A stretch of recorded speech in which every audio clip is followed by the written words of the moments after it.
Senang sekali bisa menyambut Bapak Ibu Prof semua dalam acara Morning Tea hari ini yang diselenggarakan di ruang Research Interest Lab, ruang 700 Binus Anggrek. Sebelum kita mulai, baiknya kita mendengarkan sedikit sambutan pagi hari ini dari Profesor Juneman Abraham selaku Vice Rector Research and Technology Transfer. Untuk Prof Jun, kami bisa. Ya, terima kasih Mbak Audrey. Kalau yang belum kenal ini namanya Mbak Audrey, tapi kalau teman-teman SOCS mestinya yang kenal ya. Di sini ada yang bukan dari SOCS. Oh ya, Bapak dari bidang Information System. BBS. Master program, oke. Tadi satu lagi siapa? Entrepreneurship. Jadi saya nggak oke semua ya. Ada psikologi. Entrepreneur, nah ini psikologi. Nanti mungkin Pak Edi akan melihat ya, mengupas ya, dan Pak Alex ya tentu saja ya, Ketua RIG kita mengenai peluang kolaborasi dengan RIG ini. Memang acara ini tajuknya Morning Tea, ini acara rutin ya Bapak Ibu ya, dari FCC. Kalau siang dia jadi afternoon tea gitu ya, jadi menyesuaikan dengan konteks waktunya. Tujuannya apa sih sebenarnya? Pertama, mungkin Ibu Bapak juga sudah tahu bahwa kita sekarang sedang menggalakkan namanya Science Communication, komunikasi sains. Jadi kita ini supaya Ibu Bapak nggak hanya sibuk nulis paper dengan jargon-jargon ilmiah, tapi juga bisa saling sharing dengan bahasa yang bisa dipahami oleh yang lain ya. Tadi kan ada dari psikologi, dari entrepreneurship, dari BBS. Nanti Pak Alex dan Pak Edi akan menyampaikan dengan bahasa yang bisa kita pahami semua. Nah, kita mau galakan itu ya, Bapak ya, Science Communication ini. Bagian di jurusan mungkin sudah dikasih PI untuk bikin materi Instagram, Binus Yesus Point. Nah, tujuannya adalah itu Bapak Ibu. Nah, yang kedua, ingin mendekatkan Ibu Bapak dengan RIG kita. Ya, RIG kita ada 8 saat ini. Yang terbaru, ada yang tahu bidang apa RIG-nya? Nah, belum tahu, ini jadi PR kami ya, di RTT ya. Kita sudah punya lagi satu tambahan RIG di Semarang, Bapak Ibu, yang bergerak di bidang agribusiness innovation. Ya, agribusiness innovation. Dipimpin oleh Prof. Ngatin Riyatun di situ ya, di Binus Semarang. Jadi Ibu Bapak silakan berkolaborasi. Di sini kita di lantainya ada satu research center ya, ini server ya, betul ya, sini ya. Servernya ada di sini ya. Ketuanya ada di sana, Prof. Padamean. Kemudian ada satu research center di Kalasutra. Mari kita saling mengenal Ibu Bapak, dan RIG-nya jangan dianggurin gitu. Tolong join gitu ya, Mbak Isti, psikologi, teman-teman dari BBS, tolong join supaya makin lebih produktif lagi ya. Saya kira itu. Terima kasih Pak Alex ya dan Pak Edi. RIG leadernya namanya ini ya, Artificial Intelligence in Geospatial Economics. Nah, Geo-Eco AI. Nah, apa itu nanti mungkin ada sedikit pengantar ya. Geo-Eco AI itu apa? Pas dengan judul hari ini, yaitu From Earth to Algorithm ya. Judulnya sangat menarik sekali ya. Beginner's Guide ya to Geospatial Artificial Intelligence atau Geo AI. Di sini nggak ada ekonya di sini ya. Oke. Tanpa berpanjang lagi, saya kembalikan ke MC supaya nanti acara kita bisa kita mulai. Terima kasih ya Ibu Bapak semua. Terima kasih banyak Prof. Juneman. Sebelumnya saya mau memperkenalkan diri, saya Audrey, selaku outreach staff dan selaku dosen di Data Science Program. Seperti namanya, pagi ini kita akan berbincang santai sambil ngeteh ya Bapak Ibu. Kita akan masuk ke dunia yang sangat menarik dan sedang berkembang pesat, yaitu Geospatial Artificial Intelligence atau kita biasa singkat Geo AI. Jadi Geo AI itu merupakan kombinasi antara ilmu geospasial dan kecerdasan buatan atau artificial intelligence. Dan hari ini kita bahas bagaimana teknologi ini bisa menjadi solusi konkret di berbagai bidang kehidupan kita. Jadi bersama kita telah hadir di sini dua narasumber yang luar biasa yang akan membagikan wawasan dan pengalamannya. Ada Bapak Dr. Alexander Agung Santoso Gunawan dan Bapak Dr. Edi Irwansyah. Kami persilakan.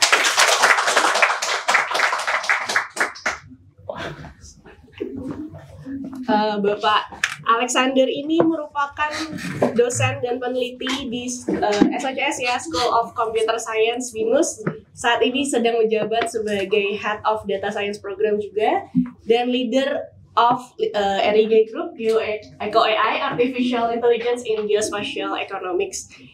Dengan latar belakang di matematika, teknik dan ilmu komputer, Pak Alex ini ahli ya di bidang machine learning, deep learning, khususnya juga geo AI, termasuk drone dan robotika hingga IoT untuk diagnosis kesehatan. Betul Pak Alex? Ya. Pak Alex ini juga aktif sebagai reviewer jurnal internasional serta penerima berbagai hibah riset dari pemerintah dan institusi global. Kemudian ada Bapak Dr. Edi. Selamat pagi Pak. Pak Edi ini juga dosen di BINUS sejak 2014, sekaligus pakar Geo AI dengan latar belakang teknik geologi dan geografi.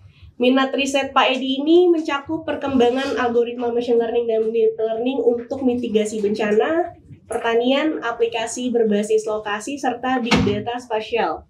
Nah, Pak Edi ini telah menulis lebih dari 150 artikel ilmiah dan 16 buku, serta menerima penghargaan seperti ESRI Award of Contribution to GIS Society tahun 2020 dan hibah riset nasional terbaik di tahun 2023 dan 2024. Oke, sebelum kita mulai ngobrol-ngobrol, belum lengkap nih kalau belum kita buka dengan sesi morning tea ini dengan morning tea. Morning tea.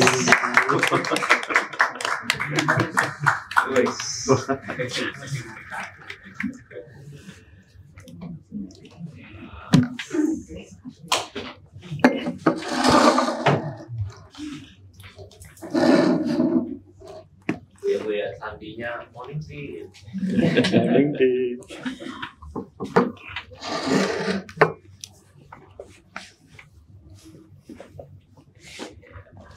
Terima kasih. Oke, kita mulai ngobrol-ngobrol. Ini topik yang lumayan agak rumit, tapi kita berusaha untuk jelasin secara mudah mengerti gitu ya Pak ya. Oke, Pak Alex, sebenarnya Geo AI itu apa sih Pak? Kenapa kita sekarang tuh penting untuk memahami Geo AI itu untuk saat ini?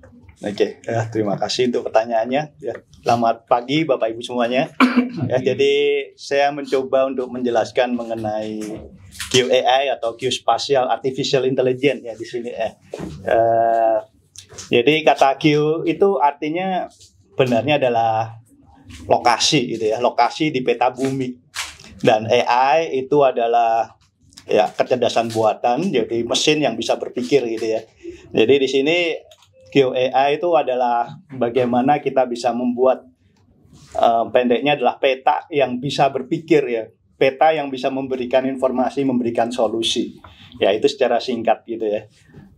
Kemudian pertanyaan kedua itu mengenai mengapa penting gitu ya, ilmu ini mengapa penting gitu.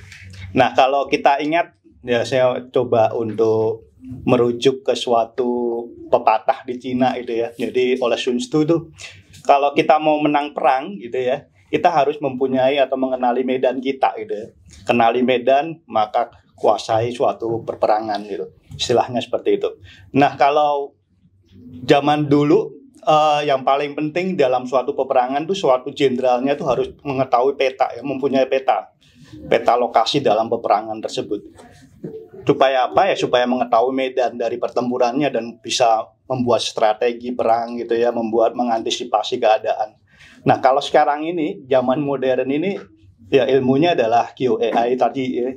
Jadi kita bisa tahu mengenai keadaan di bumi ya, di lokasi di bumi dan kemudian bisa memberikan solusi kalau ada permasalahan-permasalahan yang terkait lokasi seperti itu. Mungkin itu jawaban dari saya untuk yang pertama ya. Oke, kalau dari sisi Pak Edi, untuk data-data geospasial itu bisa kita peroleh di mana? Dan biasanya apakah ada sumber open source Pak? Dari yang bisa kita akses publik atau sebenarnya itu secara private aja untuk data geospasial itu? Oke, baik. Terima kasih Audrey ya. Jadi kalau tadi Pak Alex sudah menjelaskan kira-kira Geo AI itu seperti apa dan mungkin tujuannya. Nah, mungkin sebelum saya menjelaskan mengenai data, memang kalau kita pelajari bahwa sebagian besar data yang ada di dunia atau digunakan, baik yang digunakan untuk riset ataupun untuk keperluan lain, itu sebenarnya bisa dibilang 70% lebih itu selalu memiliki konten terkait dengan lokasi. Apakah itu dalam bentuk peta ataupun yang non peta, tapi informasi lokasinya itu dominan. Nah,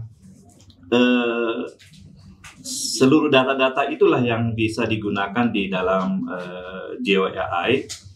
Nah, kalau tadi ditanyakan mengenai sumber datanya ya, memang kalau di GeoAI itu datanya itu bisa kita bagi secara umum itu ada dua. Jadi ada yang spasial maupun yang non spasial. Jadi dan di dalam GeoAI itu biasanya diintegrasikan antara yang non spasial sama yang spasial. Jadi kalau spasial itu mengandung informasi mengenai lokasi tadi.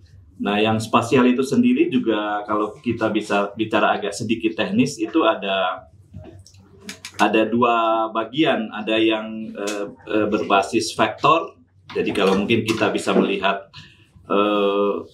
ada orang membuat peta gitu, dan ada juga yang berbasis raster. Nah, raster ini biasanya didapatkan dari macam-macam sumber, dari citra satelit, dari foto udara, dari data drone. Sekarang itu kan banyak ya penggunaan drone. Nah,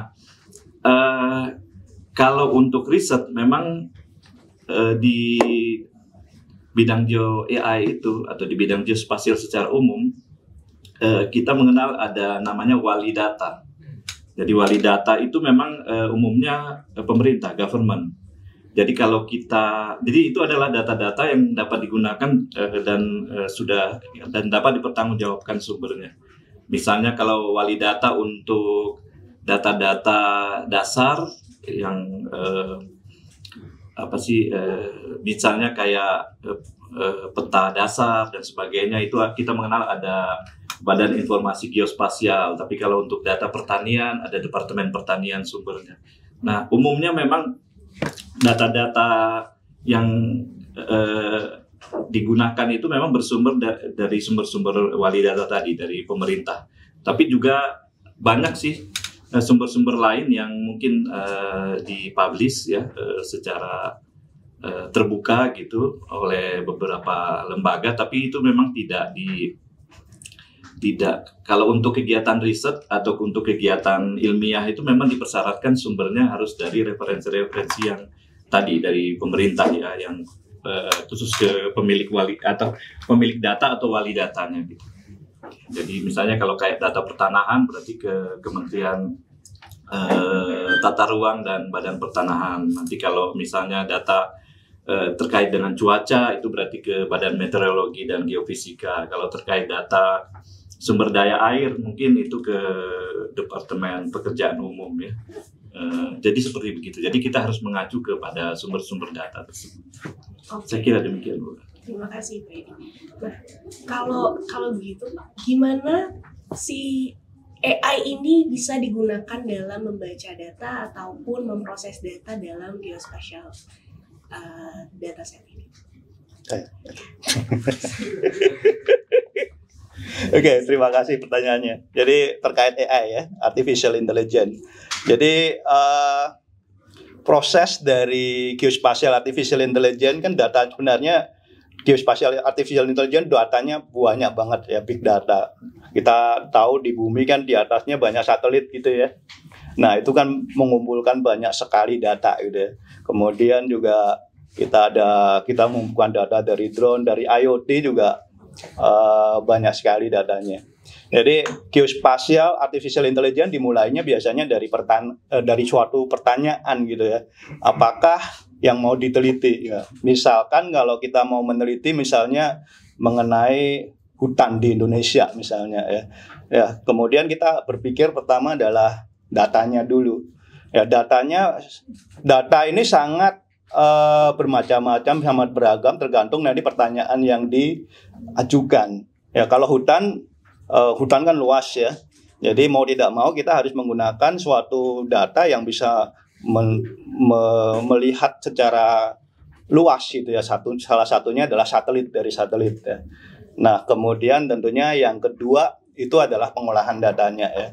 Pengolahan datanya dengan menggunakan AI. AI itu juga bermacam-macam. Jadi tergantung datanya juga. Datanya jenisnya apa ini ya? Datanya jenisnya apa? Nah, kalau data dari satelit kan sifatnya biasanya kita menggunakan satelit yang optik yang multispektral ya. Itu bisa diperlakukan seperti halnya kita mengolah gambar ya, mengolah citra. Ya, jadi dan kemudian ketiga setelah kita mendapatkan datanya ya, kita mengolahnya sesuai dengan pertanyaan yang diajukan. Misalnya kita mau tahu apa? Mau tahu mengenai perubahan dari hutannya gitu ya. Perubahan dari hutannya. Jadi kita perlu data dari tahun ke tahun perubahannya gitu ya. Jadi misalnya tahun 2025 dan bandingkan tahun 2024 gitu ya.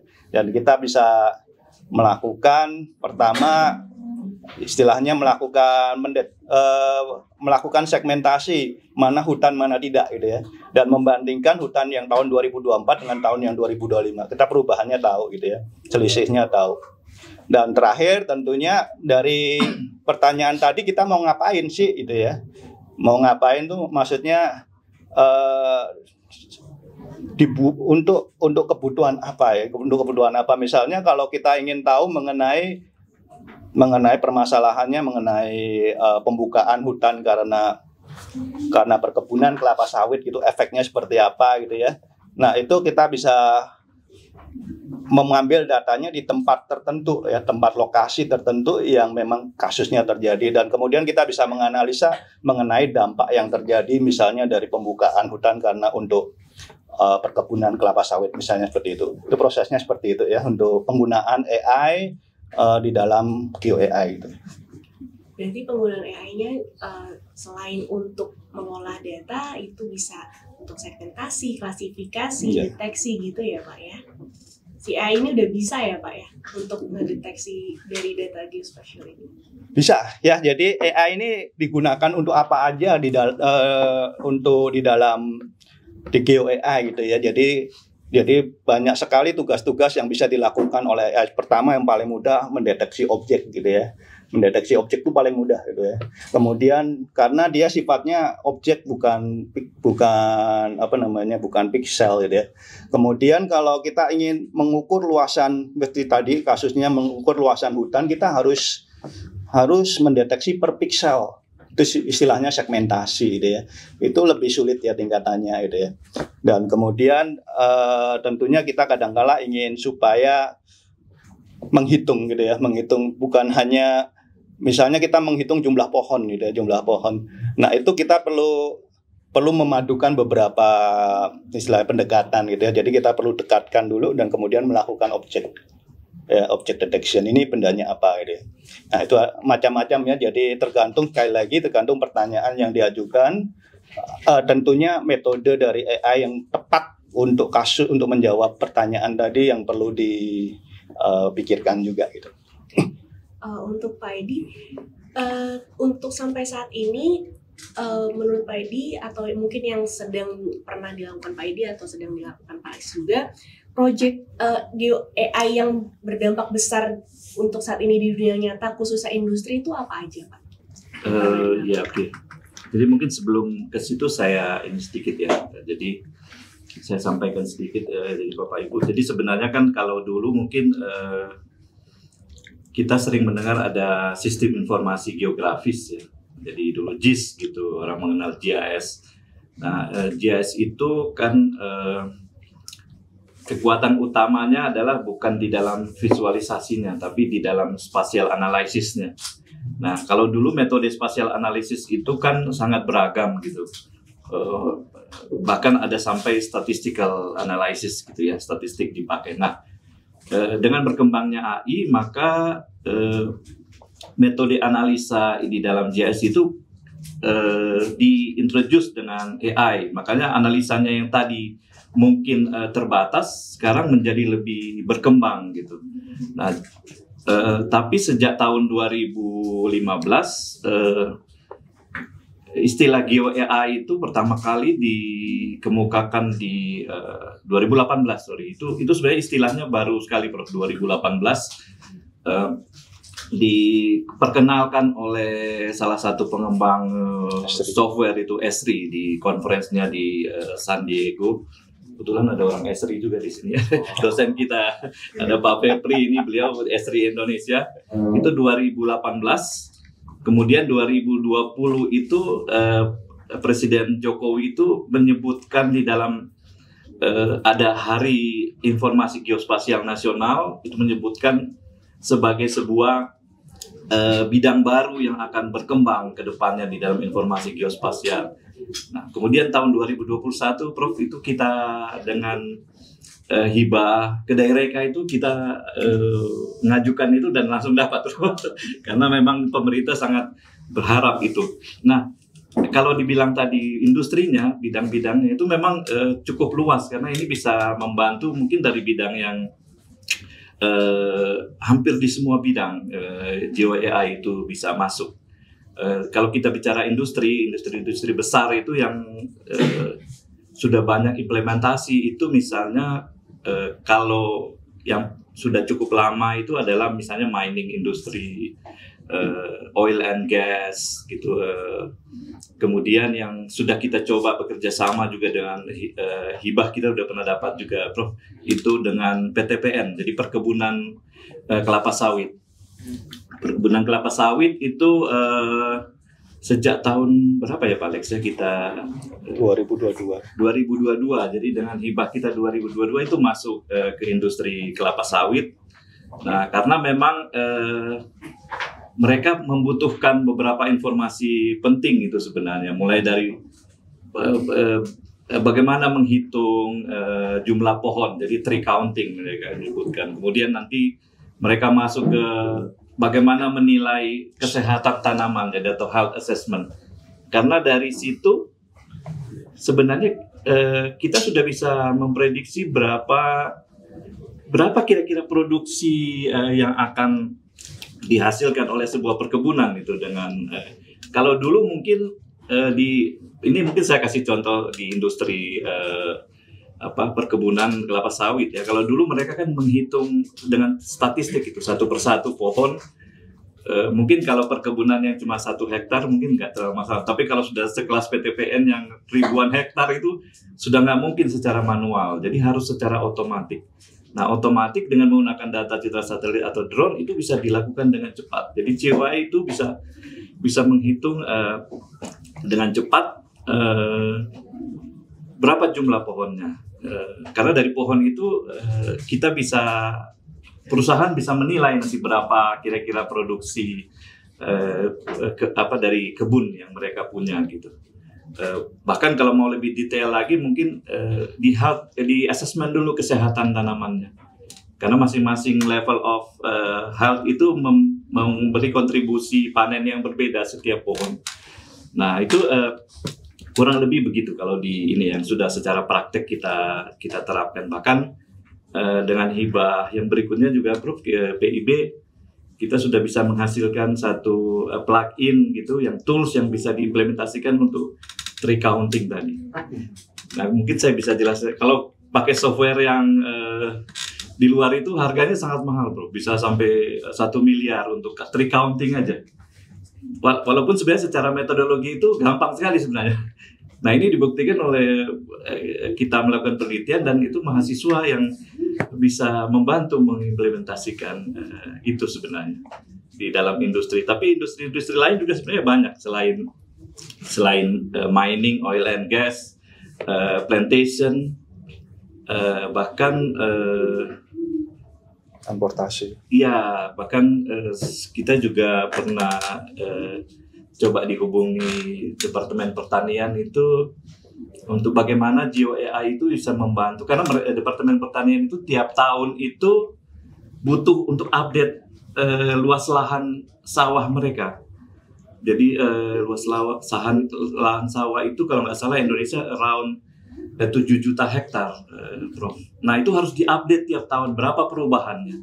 Nah itu yang kalau dengan cara manual, dengan cara digitasi itu tidak terkejar, bro. Jadi belum selesai tahunnya udah lewat gitu. Jadi belum selesai tahunnya udah lewat gitu. Jadi enggak. Nah, salah satu cara adalah otomasi 7 juta hektar itu. Nah, sampai sekarang kita juga belum mampu menjanjikan kecepatan progresnya itu, Prof. Karena terbatas beberapa hal, tapi masih dicoba terus. Jadi selain tadi plantation, kita juga mulai mencoba ke industri pertanian gitu, terutama untuk bisa mensupport government gitu. Bahkan mereka sudah support datanya untuk kita coba dulu di level lab gitu. Nanti kalau misalnya udah bisa dijalankan secara masif itu bisa dilakukan. Karena mereka sudah coba cari ini juga Bapak Ibu ya, cari vendor dari luar, dari China juga sudah pernah masuk, tapi kemampuan juga hanya bisa 1 juta hektar setahun mereka memproses. Padahal pemerintah punya 6 juta lagi yang lain. Nah ini ya sebenarnya ya salah satu solusi memang ada jiwa AI gitu di dalam bidang itu. Nggak ada yang lain, cuma memang belum ada yang mampu support, termasuk dari luar juga masih belum gitu.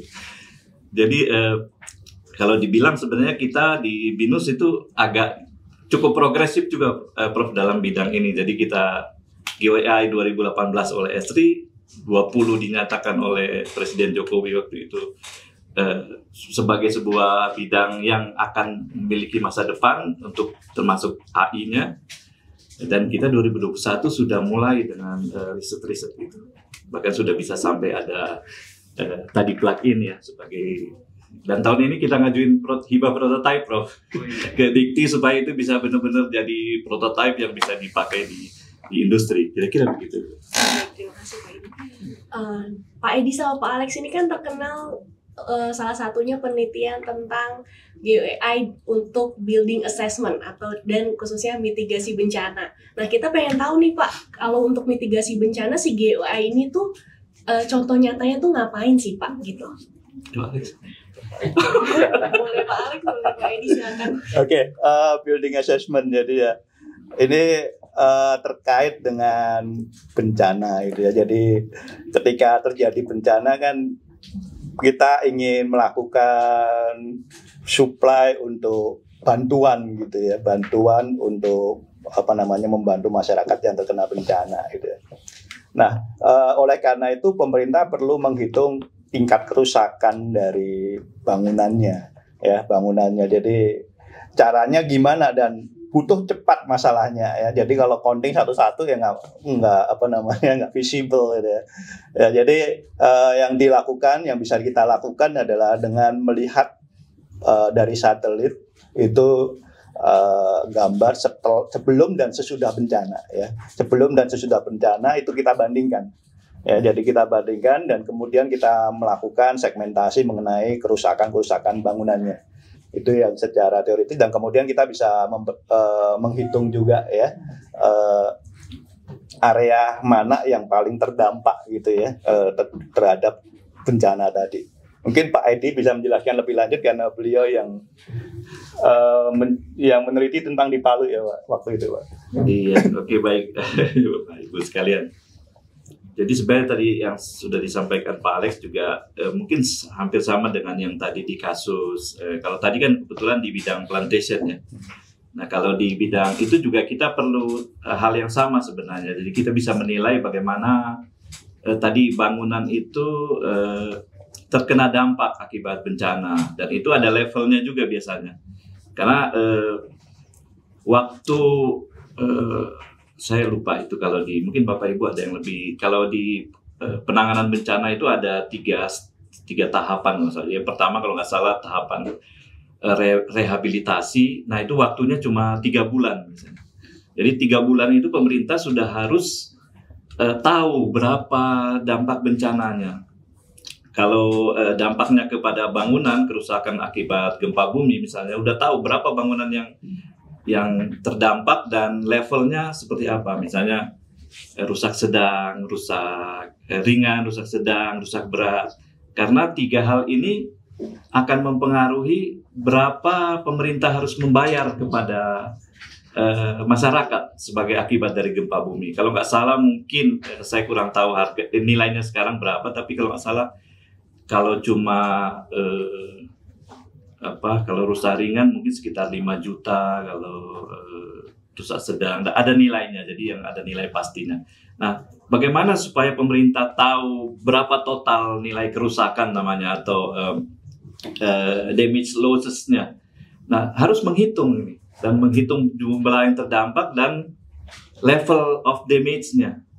Nah, itu bisa dihitung dengan cepat. Jadi GeoAI itu bisa dari data citra satelit atau drone itu bisa dihitung dengan cepat. Bahkan mungkin yang tadinya dilakukan dengan survei lapangan selama beberapa bulan, mungkin dengan GeoAI kita bisa hanya dalam hitungan minggu gitu bisa memproses. Jadi otomasi juga sebenarnya untuk mengetahui tadi, sehingga keluar biaya kerusakannya gitu di dalam kerusakan bangunan. Tapi sebenarnya juga selain tadi ke bangunan juga salah Pak Lex tahun lalu ya kita juga ada hibah yang untuk flood ya. Ya, banjir. Flood, mungkin Pak Alex bisa jelasin yang flood itu kali ya. Kebetulan beliau ketua ini ya, peneliti katalis ya. Silakan Dok. Aplikasi yang lainnya berarti ya. Jadi salah satu aplikasi dari GeoAI yang sedang kita explore itu untuk kebencanaan gitu ya. Dan kebencanaan yang sering dihadapi di Indonesia kan salah satunya banjir. Nah, kita sedang melakukan pemetaan dari bahaya bencana banjir, dan kemudian bagaimana kita juga memprediksi ke depannya ya Pak. Jadi memprediksi ke depan mana aja daerah yang akan terdampak sama banjir tadi, dan juga mengajukan solusi dengan menggunakan istilahnya NBS Nature Based Solution.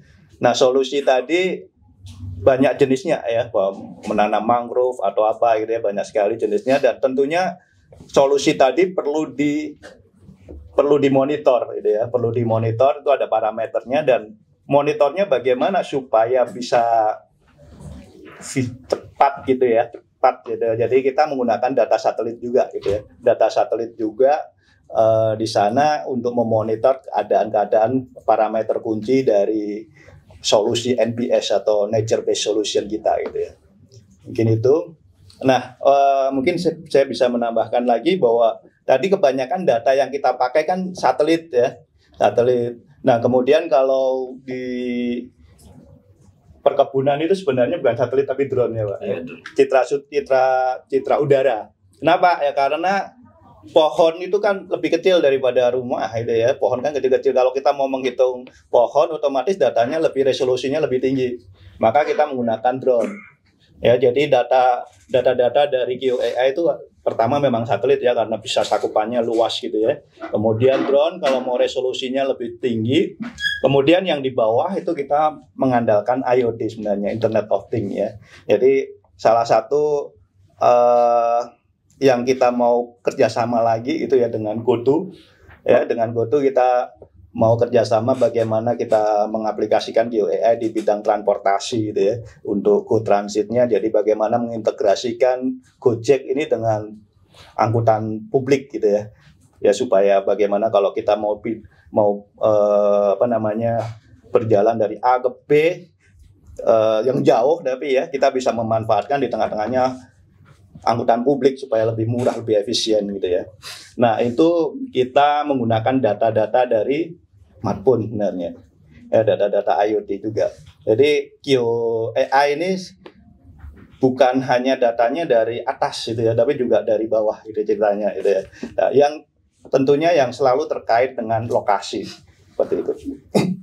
Oke. Sekarang Bapak Ibu di sini, sekarang kita tahu nih Pak, ternyata GeoAI itu sangat bersifat multidisiplin ya ternyata ya, dari berbagai bidang. Nah, kita semua pengen tahu nih Pak, kalau potensi kolaborasi lintas bidang untuk GeoAI itu gimana? Mungkin Bapak Ibu bisa mungkin penelitian sama Pak Alex, Pak Edi gitu, untuk potensi kolaborasinya bagaimana Pak? Geo AI itu memang sifatnya multidisiplin ya, multidisiplin. Kita dengan tenang hati tentunya berkolaborasi dengan semua jurusan ya. Jadi ada beberapa jurusan yang sangat dekat gitu ya, sangat dekat maksudnya problem-problemnya itu sudah mengandung data lokasi, itu data spasial seperti teknik sipil.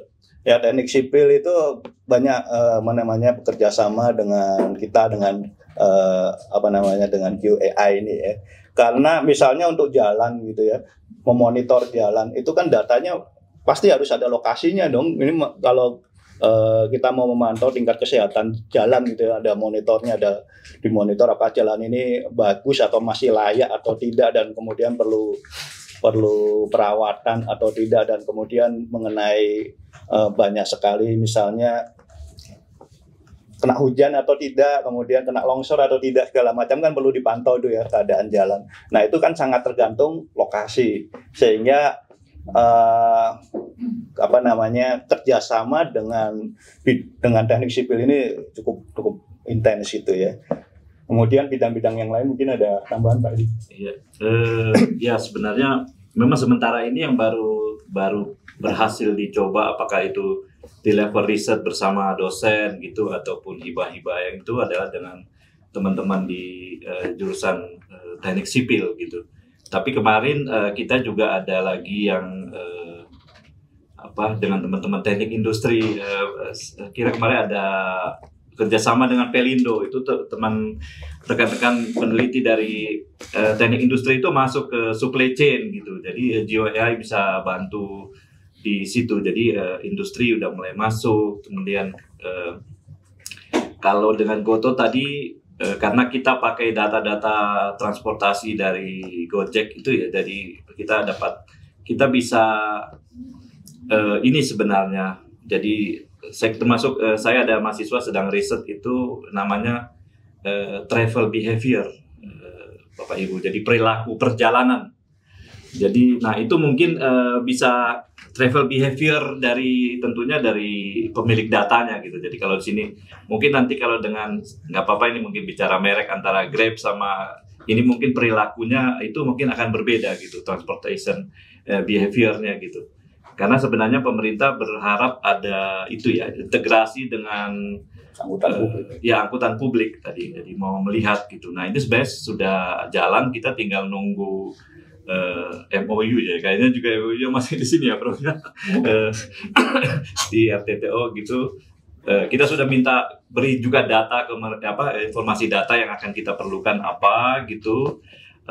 Kemudian kalau ininya udah selesai mungkin data akan diberikan. Nah itu teman-teman yang lain itu saya kira juga bisa join gitu.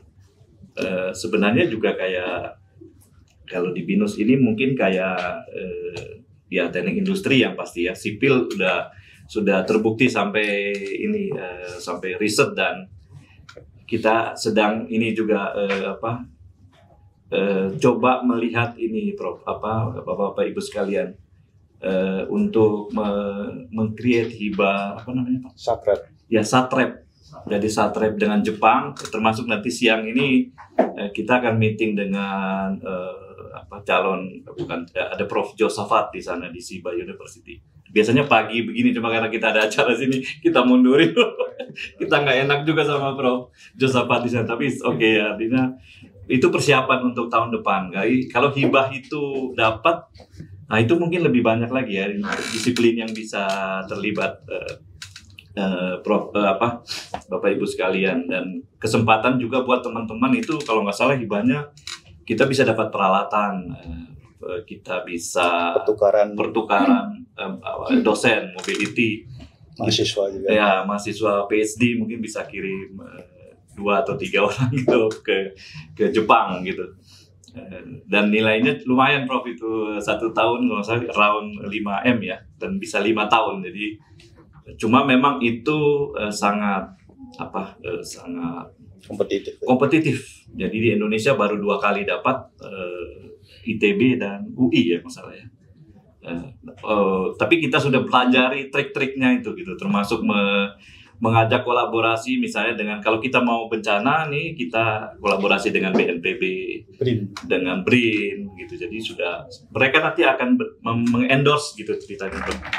Mereka mengendorse karena di sananya JICA gitu. Nah, nanti harapannya memang dengan hibah-hibah besar gitu kolaborasi itu bisa terbuka lebih luas dan bisa memberi manfaat tidak hanya kepada jurusan computer science tapi juga jurusan-jurusan lain yang mungkin terlibat. Saya kira dengan mungkin hibah itu salah satu jalan juga gitu ya untuk bisa berkolaborasi selain misalnya kolaborasi level yang kita mulai dari yang kecil-kecil dulu mungkin. Dari hal-hal yang kecil terus nanti lama-lama berkembang menjadi besar. Kalau kita sudah punya portofolio baru kita berani mengajukan yang lebih besar lagi, bisa mengajak yang lebih banyak lagi. Itu saya kira begitu. Mungkin ada potensi yang lain ya. Tadi kan ada travel behavior gitu ya. Nah, saya juga pernah meneliti tahun lalu juga mengenai tourism. Ya, tourism ini di Jawa Tengah itu ya dengan kerjasama dengan namanya Web Jasirah gitu ya.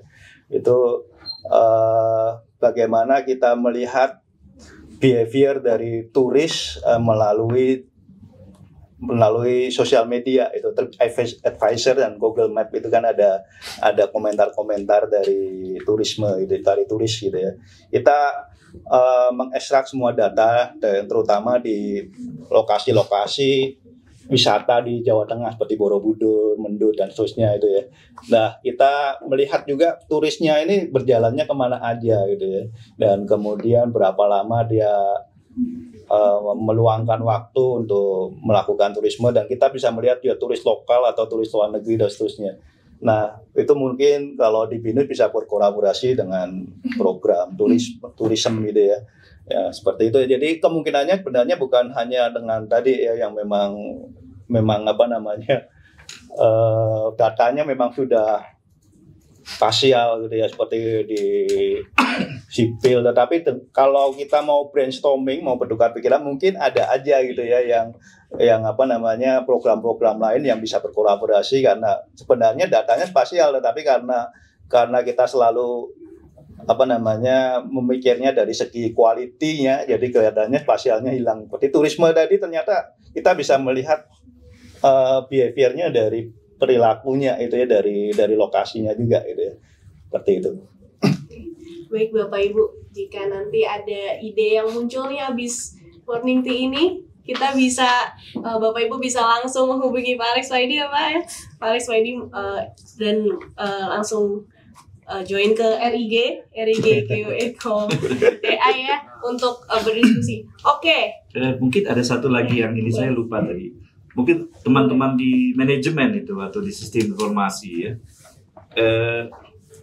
Biasanya geospatial information itu juga banyak dipakai kayak location analytic gitu ya untuk bisnis biasanya. Jadi mungkin saya pernah dengar cerita, mungkin kalau Bapak Ibu selalu melihat kenapa Alfamart itu sebelahnya ada Indomaret dan gimana semua. Mungkin Bapak Ibu ada yang bisa menjelaskan kira-kira. Itu karena semua faktor spasial sebenarnya. Jadi ceritanya bahwa mereka menggunakan tools analisa spasial di mana mereka itu selalu menempatkan posisi gerai mereka itu di tengah pelanggannya. Dan kedua industri itu menggunakan metode yang sama, hampir sama. Jadi kalau apabila satu mendirikan di tempat itu, yang satunya lagi sudah percaya bahwa itu lokasi the best location itu. Ya udah, jadi kita ikut aja di depan, di sampingnya atau di depannya dan sebagainya. Demikian juga yang lain gitu. Saya nggak tahu itu benar apa ini ya, tapi bagaimana peran lokasi itu sangat penting ya, termasuk ke industri itu. Beberapa juga bisnis itu kayak misalnya kayak Starbucks gitu ya, juga setahu saya Pizza Hut itu mereka tidak menempatkan lokasinya itu based on di mana ada tempat yang tersedia aja, tapi tempatnya itu benar-benar mereka posisikan di market mereka gitu. Nah, sehingga kan mungkin kalau orang manajemen atau marketing percaya sekali ya bahwa kalau kita mau jualan itu kita harus jualan di tengah pelanggan kita gitu. Itu suksesnya katanya begitu ya. Nah, jadi di spasial juga begitu. Jadi kita harus mampu memetakan pelanggan kita itu ada di mana secara spasial. Nah, kita jualannya di situ. Itu mungkin teman-teman manajemen bisa seperti itu. Nah, itu GeoAI bisa membantu tuh melakukan memposisikan lokasi secara tepat, secara spasial ya tentunya di lokasi dari market kita gitu. Nah itu biasanya teman-teman dan banyak lagi sih yang lain sebenarnya Bro yang bisa bagaimana GeoAI itu bisa memiliki peran gitu untuk berkontribusi di bidang-bidang keilmuan yang lain gitu. Mungkin karena belum pernah dicoba aja ya kalau ada diskusi gitu dengan bidang lain saya kira mungkin nanti Pak Febri bisa cerita juga Pak ya. Bidang lain yang Esri garap itu kira-kira apa tuh Pak bidang lain? Tambah juga ya Pak Edi yang dibilang sama Pak Edi itu yang berkaitan market itu di kita tuh bilangnya market potensial. Iya market potensial. Jadi kita bisa di suatu wilayah itu kita mungkin ada data-data sekunder gitu ya, misalnya kayak data bisa populasi penduduk, kemudian pendapatan per kapita di suatu daerah itu dikumpulin semua dan dianalisis gitu ya. Tadi kita juga tahu market kita tuh customer kita siapa, profilnya bagaimana ya. Jadi kita bisa mengatur parameter-parameter kita sehingga nantinya potensi dari daerah tersebut cocok nggak kalau kita bangun gerai di situ. Yang pernah kita implementasi itu di bank. Kayak perbankan. Kalau perbankan kan ya kita tahu ya perbankan walaupun sama-sama mereka nyari nasabah, terkadang masing-masing bank tuh punya spesialis sendiri-sendiri marketnya gitu. Itu sih. Ya, termasuk asuransi juga. Ya. Jadi bank asuransi itu bisa memanfaatkan. Jadi target. Jadi kalau mau jualan asuransi itu kita bisa target by location, tidak hanya ini aja. Jadi nggak memarketkan semua. Sebenarnya kalau kita lihat Binus juga begitu ya di dalam ya sudah ada target location sebenarnya dalam memarket mahasiswa itu sudah ada. Kalau saya lihat gitu kenapa provinsi-provinsi tertentu yang menjadi target karena itu spasialnya sudah kelihatan sebenarnya. Saya kira demikian. Sepertinya Bapak Ibu di sini sudah tidak sabar untuk sesi tanya jawab Pak. Iya. Oke. Silakan jika ada Bapak Ibu atau rekan-rekan yang mau tanya. Boleh. Saya penasaran ya, saya kan dari jurusan sistem informasi. Biasanya spesialisasi saya itu di data warehouse, data mining sama predictive analytics ya, DBI lah. Saya dari tadi mau tanya kan kalau kita di data warehouse itu kita ambil datanya kan per transaksi ya, raw data lah kita bilang. Tadi di sini kalau dari waktu ke waktu itu ngambil datanya apakah per detik atau per menit atau gimana? Itu satu pertanyaan. Banyak nih pertanyaannya nih. Mudah-mudahan tidak marah yang lain ya. Kedua, gambarnya itu apakah berupa image atau kita sudah log objeknya? Objek itu kita sudah rajin polanya. Oh, ini pohon pisang. Nah, misalnya nih ya. Oh, ini pohon kelapa sawit misalnya. Ya kan? Nah, terus apakah kita bisa pembatasan itu misalnya gini? Karena saya kemarin ada satu klien saya itu dia di perkebunan dan dia sewa lahan di pemerintahan, ya kan? Tapi kemarin itu dia mau jaga wilayahnya jangan sampai daerahnya itu waktu dia babat pohon itu melewati batas area yang dia sewa. Ya, kadang-kadang yang terjadi kalau yang saya lihat di lapangan itu kadang-kadang di gambar sama itu suka bergeser. Nah, sama seperti saya kalau beberapa map ya kita naik Gojek, Grab, sama Google itu kadang-kadang bikin bingung gitu. Ya pas kita pencet location di Grab kok bisa beda di Gojek itu. Kenapa gambar bisa beda-beda? Maksud saya apakah gara-gara satelitnya beda atau gimana gitu loh. Ya kan? Terus kalau kita bilang apakah kita bisa melakukan predictive analysis misalnya nih gunung nih. Kita lihat pola-polanya kalau dari datanya oh ini nanti prediktifnya dia akan bisa erupsi nih 2 bulan lagi. Nah, mungkin pertanyaannya cukup kan? Nggak serah bisa menjawab ya.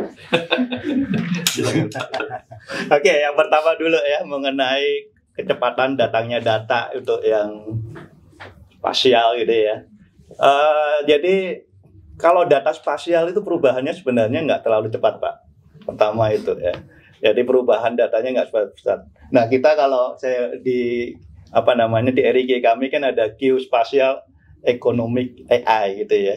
Ya geospasialnya itu mengenai data lokasi yang memang tidak terlalu cepat. Jadi kalau kita ngomong pohon gitu ya, perubahannya kan nggak tiap hari, tiap jam berubah gitu ya, atau tiap hari berubah gitu ya.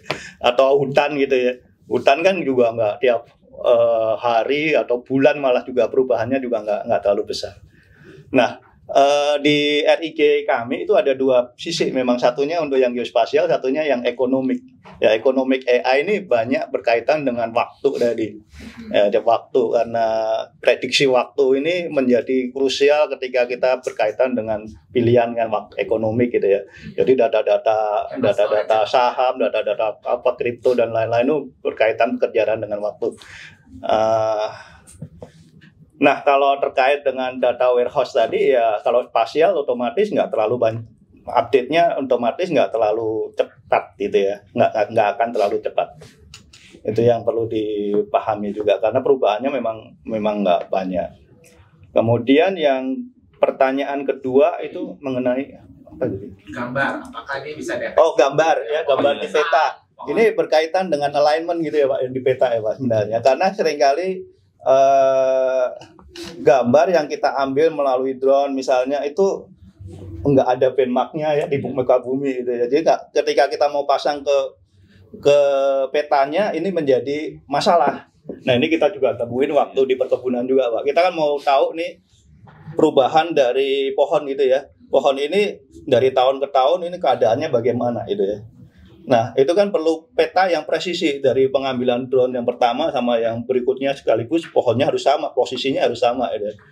Nah, seringkali geser ya Pak. Iya. Karena apa? Karena nggak ada benchmarknya, nggak ada benchmark ketika kita mengambil gambar tadi. Ada titik nolnya maksudnya? Peta supaya ya bukan titik nol ya, apa namanya? Referensinya itu. Jadi gambarnya diambil gitu langsung dipasangkan ke petanya pas gitu ya. Jadi titik pohon ini tetap ini aja terus gitu, walaupun kita ngambilnya dari waktu ke waktu. Yang sebenarnya itu apakah dia mencatat perubahan Pak? Perubahan itu misalnya dia scan, oh ini kalau nggak berubah nggak disimpan di data ya. Apakah itu seperti dari pertanyaan ekonomi itu? Jadi yang kalau mau menghemat data bisa sih sebenarnya, cuma perubahan aja yang jadi menghemat apa namanya storage gitu ya. Kalau ada perubahannya bisa juga, tapi biasanya kalau di Geo AI kita simpan raw datanya semuanya. Makanya benar-benar big data sih kita. Makanya saya simpan apakah per detik? Iya. Tapi perubahannya nggak terlalu lama, pohon aja nggak mungkin tiap detik ya. Namanya kalau nggak berubah nggak disimpan gitu jadinya. Jadi mungkin kali Pak tergantung periodenya. Ya, pertama ya tergantung case-nya juga. Misalnya kalau tadi kayak kita mau build damage assessment, kita hanya butuh data sebelum dan sesudah. Gitu. Tapi kalau misalnya untuk memantau tingkat pertumbuhan tanaman kebun di sawit, tergantung pola tanamnya dari sawitnya tadi. Iya, ada case by case, jadi gitu tergantung. Tapi yang pasti tidak secepat itu Pak. Jadi ya palingan setahun gitu. Jadi types, karena data satelit itu juga mahal sifatnya. Jadi mahal sekali. Ini mahal sekali. Jadi kalau drone juga terbangin drone itu kan lingkupnya terbatas gitu ya. Jadi kita harus betul-betul memanfaatkan kalau mau data yang free yang gratis itu biasanya resolusinya nggak ini Pak. Nggak besar istilahnya, resolusinya nggak tinggi. Kalau resolusi tinggi kita nggak bisa melihat objek yang detail. Tapi tergantung kebutuhan. Iya, tergantung kebutuhan. Jadi kalau kebutuhannya itu kan resolusi. Jadi resolusi itu satuan pixelnya itu ukurannya berapa kalau secara gampang gitu. Jadi bisa mengcapture image apa. Jadi kita tahu betul. Oh, kalau kita mau rumah, berarti kalau rumah paling kecil kita bayangkan 21 meter persegi. Berarti citranya harus kira-kira 3x7 atau 5x5 gitu. Jadi betul-betul harus mempertimbangkan. Nah, kemudian kedua tadi mungkin pertanyaan dari Pak Ali itu bahwa kenapa Google dan itu yang tadi Pak Ali saya di awal jelaskan bahwa kita harus mengacu ke pemilik datanya, wali data, karena misalnya untuk sistem, jadi kalau kita mau bangun rumah itu kan biasanya kita bangun rangkanya dulu Pak ya. Jadi rangka. Nah di peta juga begitu, di informasi geospasial. Jadi ada kerangka peta namanya. Nah, kerangka peta itu yang bertanggung jawab Badan Informasi Geospasial. Jadi kalau ada terjadi tadi misalnya salah satu tidak sama dengan yang lain, berarti sistem referensi yang dipakai itu beda. Nah, harusnya kalau dua-dua mengacu ke referensi yang sama yang dikeluarkan oleh wali data resmi Indonesia, harusnya sama. Karena Gitu. waktu itu saya pernah baca Pak berita itu ada turis yang lagi wisata di Spanyol, ya kan? Ternyata lokasi wisatanya itu digeser sama orang yang nggak bener lah ya. Iya. Akhirnya sampai ke sana bukannya tempat wisata, jadi dia malah dirampok di sana. Karena memang sudah jadi modus Iya. gitu loh. Nah itu nggak bisa dicegah atau gimana Pak? Iya, itu kalau informasi sudah jadi publik, informasi publik itu memang susah dijaga gitu ya. Harus kecuali apalagi orang bisa mengganti dengan mudah kan. Iya. Kecuali memang informasinya itu dikunci gitu ya, bahwa hanya pemilik data yang bisa mengakses. Tapi kalau publik sudah masuk itu ya udah otomatis bisa di ini. Dan ini juga mungkin tadi terkait dengan perubahan itu, kita kalau pakai data satelit atau foto udara itu Pak Ali biasanya kan kamera itu tidak ortogonal dia kalau secara ini agak teknis sedikit, jadi tidak tepat tegak lurus gitu, jadi ada sudutnya. Nah, sudut itu mempengaruhi objek yang direkord. Jadi memang di data spasial itu mungkin kalau bidang lain atau data yang lain itu begitu kita ada data, oke, datanya mungkin hanya di cleaning, pokoknya di pre-processingnya itu secara ini ya. Tapi kalau di data geospasial itu dia tidak hanya bicara datanya aja, tapi juga ada referensinya Pak di belakang itu. Jadi kalau kita mau menyimpan bicara basis data geospasial itu lebih rumit dari basis data yang non spasial. Karena kita menyimpan datanya juga menyimpan referensinya. Ada data cleaning juga nggak Pak? Ada sama persis Pak. Kalau di data gitu. Iya sama. Jadi teknik-teknik pengolahan datanya juga sama, tapi bedanya bahwa di geospasial itu ada referensinya. Dan referensi itu harus ikut selalu. Karena kalau dia tidak ikut, begitu kita gabung dengan data lain, nggak match. Walaupun lokasinya datanya sama ya. Ini ada 2 buah data, terus begitu nanti digabungkan, referensinya beda seperti tadi Pak Alex bilang, drone-nya sama, terbang di daerah yang sama, jalur terbangnya sama, tapi begitu di overlay gitu, itu pohonnya yang tahun sebelumnya mungkin tidak sama persis di pohon yang tahun sekarang. Jadi itu perlunya referensi di dalam itu. Oke. Di dalam data geospasial begitu. Terima kasih. Mudah-mudahan menjawab ya Mungkin Pak. kita bisa lanjut dulu ke pertanyaan. Boleh? Terima kasih. Selamat pagi Silakan, Bu. Dia dari Departemen HI. Jadi mungkin sebetulnya kalau dari HI itu kalau bicara AI dan teknologi agak minder ya Pak ya, karena memang kita tidak fokus di sana. Tapi di era teknologi saat ini ya kami harus expand terus, melakukan kolaborasi, mempunyai ide-ide yang terus memberikan kontribusi terhadap kebijakan pemerintah terutama. Nah saya pada tahun lalu submit ke BPDPKS tentang Komoyo. Tahap 1 lolos Pak, tapi belum fail. Tapi kami tidak, ada tim saya juga di sini. Galuh gitu ya, satu departemen juga. Nah kemudian di tahun ini saya submit kembali ke BPDPKS dengan topik tentang palm oil karena saya cukup konsen. Ibaratnya kita sakit hati ini karena kita dapat ban palm oil kita untuk ekspor ke Uni Eropa. Jadi Uni Eropa tuh menutup semua akses palm oil kita dengan alasan merusak lingkungan. Nah tadi saya tertarik ya ketika Pak Alex mention bahwa GeoAI itu bisa sebetulnya melihat seberapa persentase kerusakan lingkungan yang terjadi. Sebagian artikel itu sudah kami tulis, tapi kami kesulitan mencari data Pak untuk lebih detail kerusakan bidang air misalnya, ataupun disaster yang terjadi di area yang kami riset itu adalah Pulau Kalimantan, atau kalau di Jawa Barat ada palm oil di Banten ya Pak ya, PTPN Banten itu cukup lumayan besar begitu yang menjadi konsen pemerintah kita saat ini. Nah, yang menjadi pertanyaannya, GeoAI ini seberapa tinggi bisa mendeteksi kerusakan lingkungan? Karena efeknya saya ingin di riset saya ini itu memberikan data terhadap pemerintah. Ini loh kenapa kita diban oleh Uni Eropa, karena ketika kita mencari pasar lain, misal ke India dan Afrika, itu kesulitan, Pak. Tetap Uni Eropa itu merupakan pasar yang terbaik. Bagaimana kita ekspor palm oil kita itu, dan tentu ini ke economic development kita sangat tinggi, ke GDP negara kita, gitu. Jadi untuk water berapa persen, kemudian untuk disaster berapa persen kerusakan lingkungannya, sehingga itu bisa memberikan kontribusi dalam artikel kami, dan itu menjadi solusi untuk pemerintah, sehingga mengeluarkan kebijakan ini loh, kita tidak merusak lingkungan sebesar yang Anda tuduhkan, gitu. Ini hasilnya, ini datanya. Saya sudah berusaha mencari data yang kira-kira kerusakan yang dimaksud Uni Eropa itu apa sih, gitu, tapi tidak kami temukan, gitu. Atau mungkin next ya, Bapak ambil kami ke RIG Bapak untuk bisa sama-sama kolaborasi, begitu ya.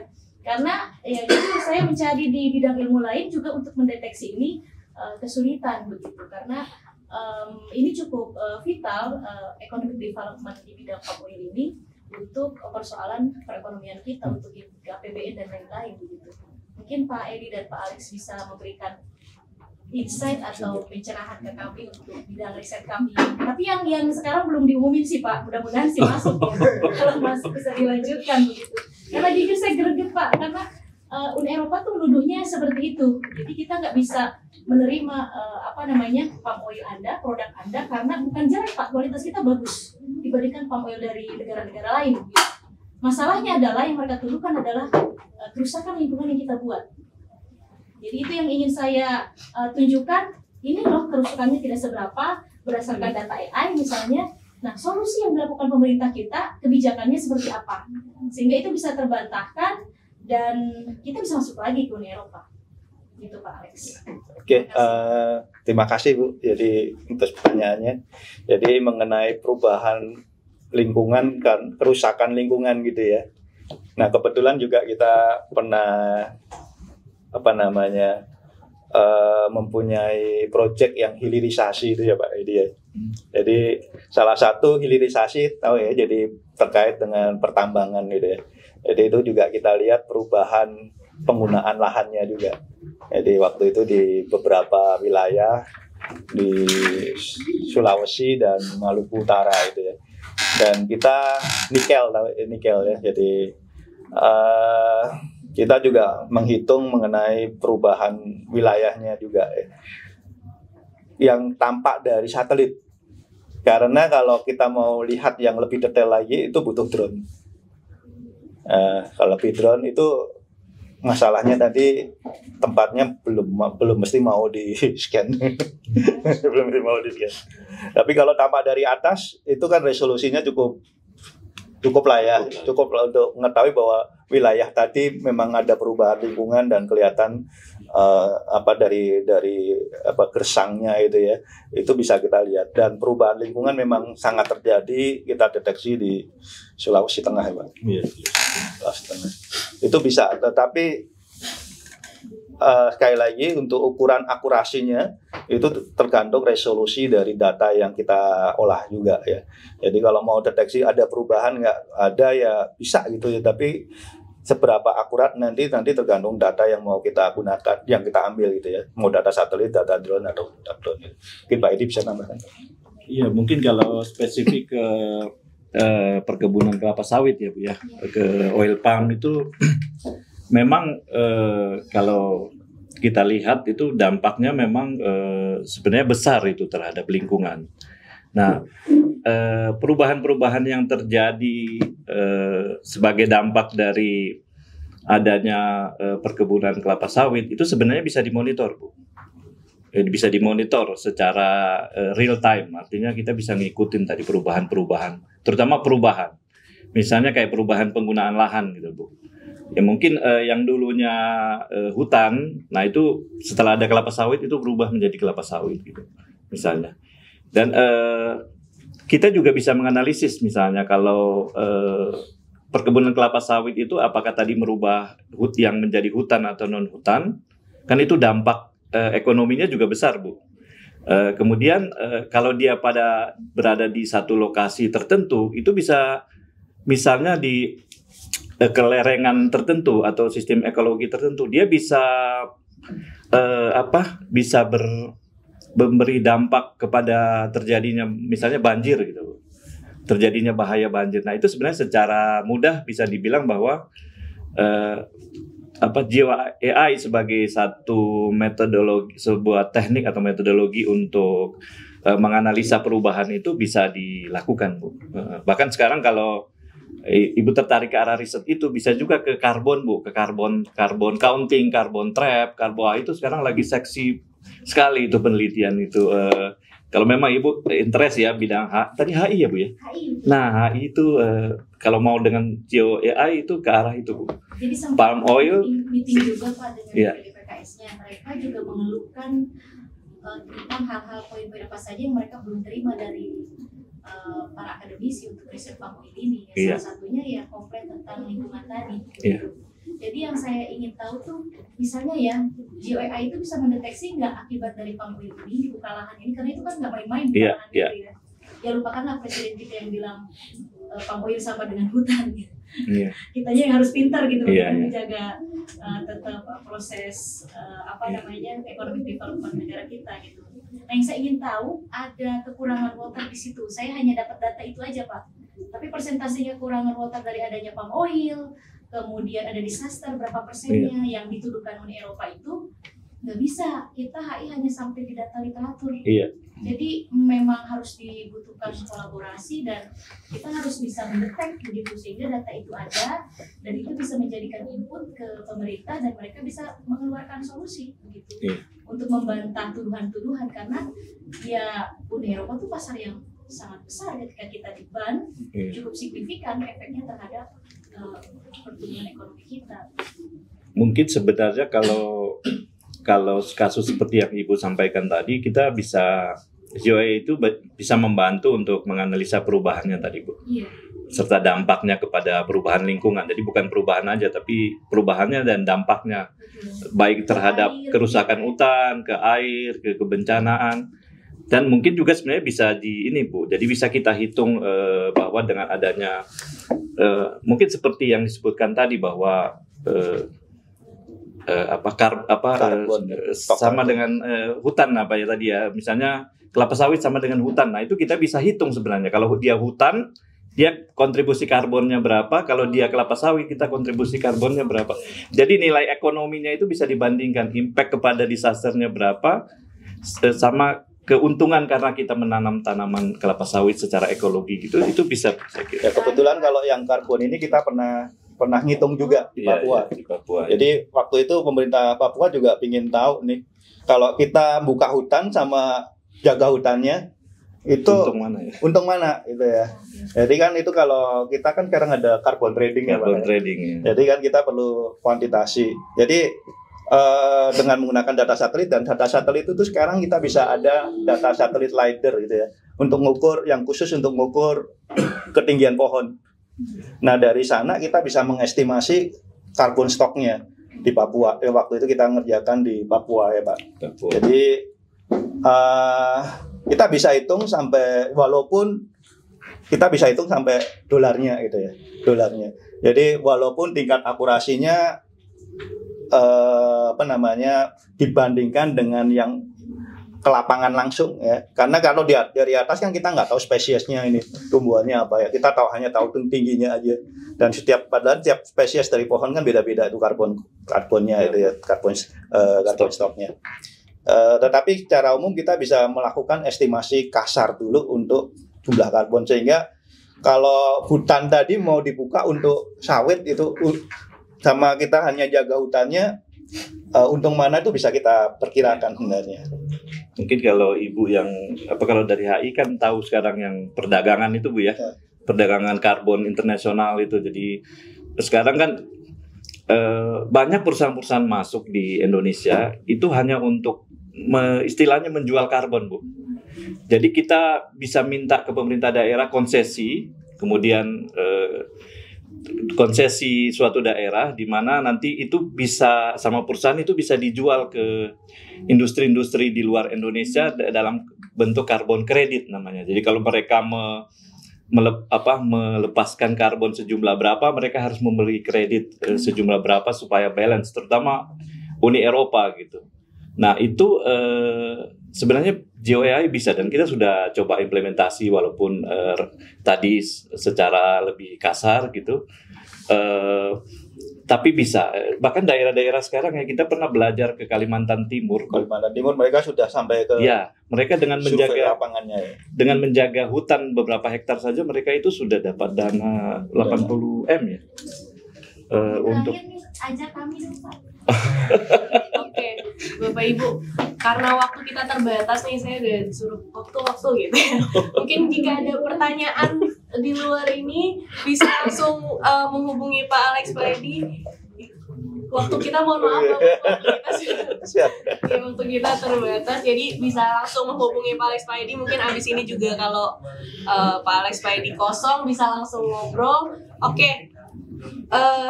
Terima kasih banyak untuk pertanyaannya Bapak Ibu, untuk antusiasnya. Terima kasih banyak untuk Pak Alex Payadi atas paparan dan diskusi yang luar biasa ya Bapak Ibu ya pagi ini ya. Kita sama-sama menyelami apa itu Geospatial Artificial Intelligence, dari definisinya, dari sumber datanya, dari penerapannya, bahkan sampai kolaborasi-kolaborasi di berbagai bidang gitu ya. Jadi kalau bisa saya simpulkan ya, GeoAI itu bukan hanya sekedar tren teknologi, tapi merupakan bidang yang sangat strategis dan multidisipliner. Dan GeoAI memungkinkan kita mengolah data spasial secara cerdas dan mengambil keputusan berbasis lokasi dengan akurasi yang memang belum pernah ada sebelumnya. Saya juga ingin menyampaikan terima kasih yang sebesar-besarnya kepada rekan-rekan Bapak Ibu semua yang telah hadir dan aktif mengikuti sesi Morning Tea hari ini. Antusiasnya luar biasa ya Bapak Ibu ya, menunjukkan bahwa komunitas riset dan akademik ini memang siap untuk tumbuh, dan kita siap untuk kolaborasi di ranah khususnya GeoAI. Oke, semoga Mungkin nanti kita akan sebarkan formulir buat teman-teman yang mau kolaborasi ya. ya bro. mungkin untuk kedepannya. Disambut gitu ya. Siap. Kita juga Ibu Bapak akan ada punya ini informasi juga ya. Kita akan punya platform namanya Crowdbiz, Ibu Binus Crowdbiz. Itu nanti ada, sebenarnya sekarang sudah bisa diakses ya, kalau Ibu Bapak googling tuh Binus Crowdbiz. Nah, di situ nanti akan ada section riset di Binus Crowdbiz itu. Sebenarnya di situ ada banyak komunitas ya, termasuk UKM mahasiswa juga ada di situ.